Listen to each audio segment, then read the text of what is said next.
this part is multisampling in sampler. If you're just joining us for this, what you really want to do is actually go and check out the multisampling with contact lesson that I just recorded, because that goes over how to cut these samples up, which I'm not going to go over. What I'm going to do is I'm just going to drag sampler into a MIDI track, in an instrument track in Ableton Live.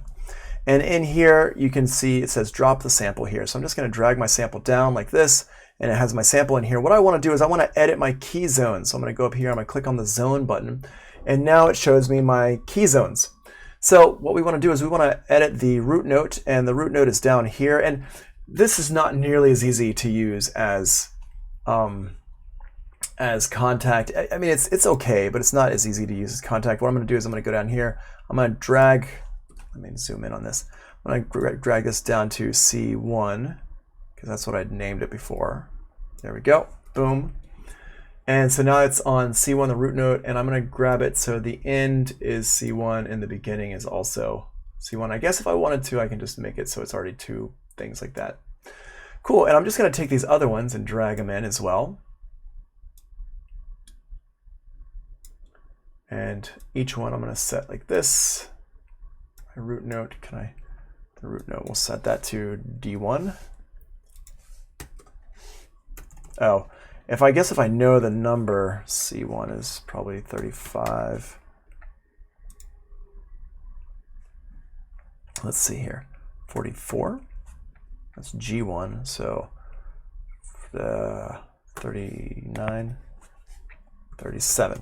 37 is a C sharp one, 38 is D1. Okay, so if you know your numbers in MIDI speak, you can just type it in right down here. Otherwise, it's like you have to slide around. Let's grab this one here. Let's see, can I put it in here? Nope, I gotta put it there.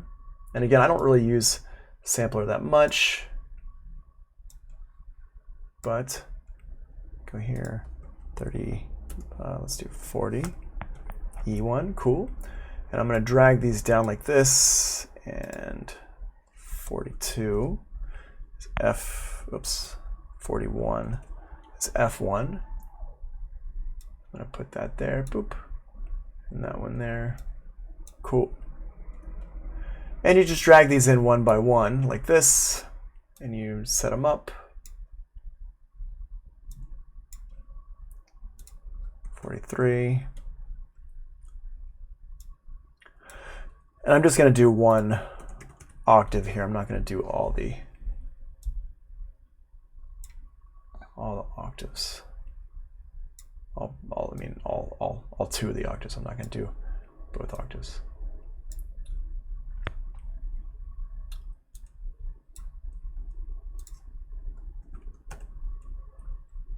Cool, 47, so that's B1.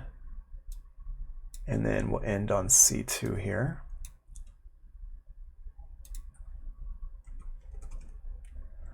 There we go. Now I've got this in here, and where's my, whoa. Oh, wrong, that's one. Okay, there we go, this one here, that's the one. There we go.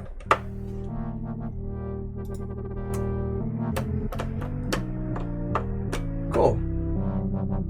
And there we go. I just made a multi-sampler synth using sampler. Okay. Now if I want all these to load into my RAM, I can just load them all into RAM. Yeah, there we go, load them all into the RAM like that. So they load into the RAM, which is what you want to do for something, a sound as small as this. And down here, we've got different things we can set up here, the volume for each one. You've got we can turn the reverse on. I can reverse the sample. I can snap the sample, which snaps that 0 point crossing. We talked about that in the last video. Over here, I've got my zones. I can pull these down. I don't need to see these right now.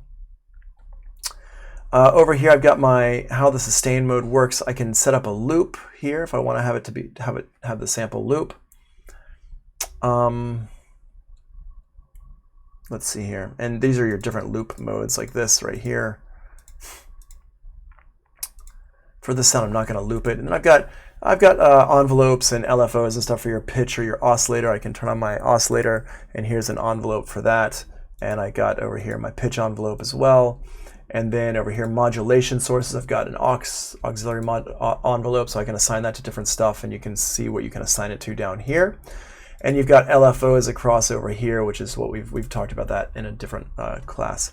And then over here, I've also got MIDI stuff here, so if I wanted to load in my MIDI to a destination A and B, I can do that, and I can also adjust my pitch bend range over here. And with this one, if I want to make it monophonic instead of polyphonic, down here, voices, change that to 1.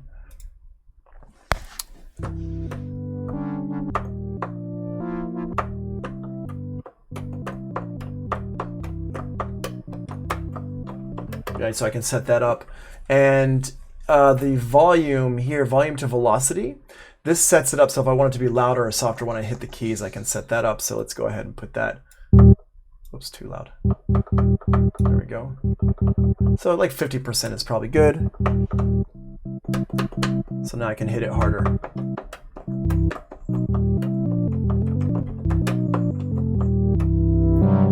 So you can do some cool stuff with that as well.